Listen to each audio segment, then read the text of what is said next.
loves, welcome back to my channel. So we're going to do a Seeking Sister Wife recap of Season 3, Episode 8, the episode that comes on tonight. But like I said, your girl got Discovery Plus, so I get early access to the episodes. So I want to start off talking about Sidian and Tasha. So Sidian and Tasha started online dating on some mainstream dating sites, and they met a 30-year-old blonde named Alexandra. She's adventurous, a nature person, and she's a tour guide and does a lot of travel. Alexandra and Sidian bond by talking about physics and psychology, and she has never been in a polygamous relationship before. So Sidian and Tasha decided to do a video call with Alexandra, and Tasha was like super nervous because Sidian is the one that's been doing most of the talking back and forth with Alexandra. Tasha and Sidian are so new to seeking another sister wife that they really don't have any rules in place as of now. So when they called Alexandra, she was traveling with friends and in the forest. She seemed very sweet and very open-minded, and she said she refers to all her friends that she's traveling with as her sisters instead of friends, and she's interested in the sister aspect of the relationship. So Sidian and Tasha decided to call Alexandra via video, and she answers. They talked to her about polygamy, and she wanted kids, and she said that she's in her 30s, she's always on the go, and she's still trying to take care of herself, so she isn't trying to have any kids in the near future. But Tasha asked Alexandra how she would feel about Sidian's kids, and she said that she's great with kids, and she even taught preschool for a year. That's an added bonus. So Sidian and Tasha seem to connect with Alexandra pretty well. So Sidian asked Alexandra out on a date, and she said yes, and that she's looking forward to getting to know Tasha and Sidian better. And there's a spoiler for the next episode where Sidian went and took Alexandra to a sidekick, and the sidekick's like, oh, you guys have great energy together. But I found Sidian's Facebook page, and on his Facebook page, it was interesting to say the least. He said on one post that I'm selling my house for Bitcoin. Why keep money and depreciating flat? And he also said, I love the conversations with financial planners. So I see your house is on the market. Have you looked at your investment options? And Sidian said, yes, I'm putting everything in Bitcoin. Even when I have in the bank to pay bills, I'd rather keep it in Bitcoin. And the financial planner said, wow, okay, yeah, cool. That's pretty interesting. I've definitely been hearing a lot about Bitcoin, but it's really volatile. I often recommended my clients diversify for security. And Sidian said, I understand, but in the long run, regardless of ups or downs, Bitcoin is always up, and now with mega corporations jumping in, it should be more secure than ever. Honestly, I don't even plan on using a bank in the future. Fiat is too unreliable. And then the financial planner was like, what about no bank? Like, just only Bitcoin? And Sidian said, yeah. And the financial planner said, okay, cool. Well, okay, sounds like you got a plan. Free to call us if you need anything.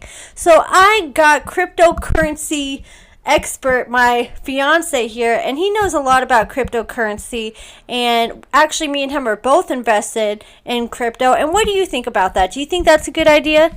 He's got the right thoughts, but he's doing it the wrong way. So real quick, because I could go on about this for hours and hours and hours, what he should do is mortgage his house, take that money, buy Bitcoin and stable coins such as Monero, loan them out for 20% interest.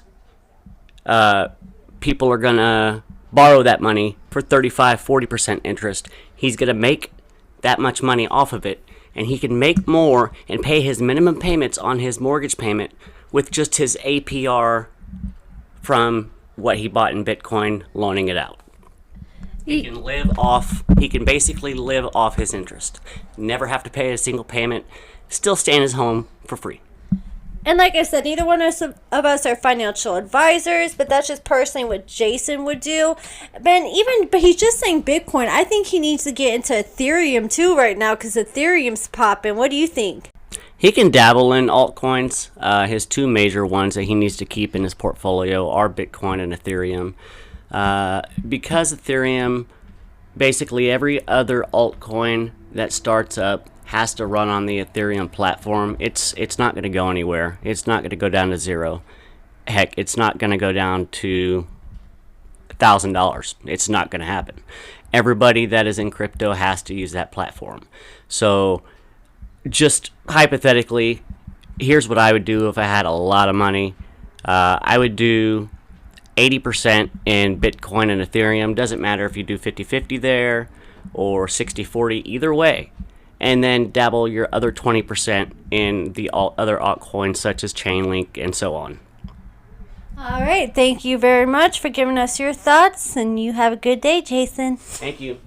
So do you guys think that was a good idea for Sidian to sell his house for Bitcoin? Let me know in the comments below.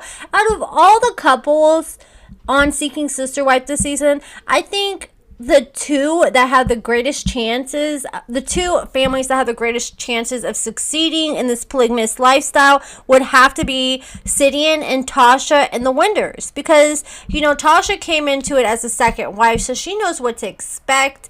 And the Winders, it just seems like they're all just such sweethearts and they're in it for the right reasons. They're not being intimate or even kissing or holding hands until marriage.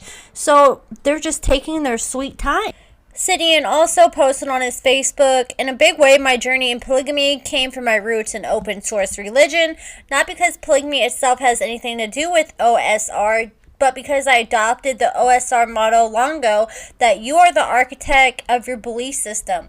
That gave me the freedom to stop adhering to social norms just for the sake of being normal. Some people prefer monogamy, some plural. Some monogamous couples consider flirting cheating, some don't. Everyone is unique, so why should their belief systems be the same as one another?"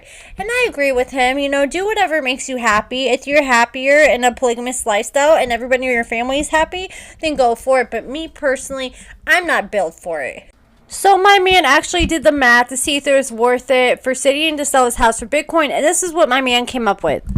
All right, guys. So here, take this hypothetically, but these are legit numbers. Let's say you have $100,000 in equity in your home, and you got a decent credit rating, so you can get a good interest rate on a refi. Here's what I suggest: refi your house for that $100,000. You got liquid $100,000 cash. Buy Bitcoin and Ethereum. Right? Doesn't matter which one. 50,000 each. 60-40 doesn't matter. What you want it because you're going to get 3% interest on your mortgage rate, which if you make minimum payments of $300 a month, and you put your Ethereum and your Bitcoin into one of the Ether-backed banks like Monero or Tether, they're offering 20% APR, which means you're going to get $2,000 a month interest off of your $100,000. Pay your $300 minimum payment on your house payment. You're going to get $2,000 a month on your interest for your coins, which means you're going to profit $1,700 a month in interest, all while paying your minimum balance on your house. You'll never have to pay another payment. You're going to make $1,700 a month, and you still own 100% of your Bitcoin and Ether. Wow, that's interesting. Thank you, Jason. Low-key, I think my fiance and Sidian would be BFFs in real life if they ever met, because they both seem to be obsessed with cryptocurrency, and that's all Sidian talks about all day on his Facebook, and that's all my man talks about all day. And he's just so smart when it comes to stuff like that. He makes me feel really stupid, and I bet Tasha's getting tired of hearing about it all day too.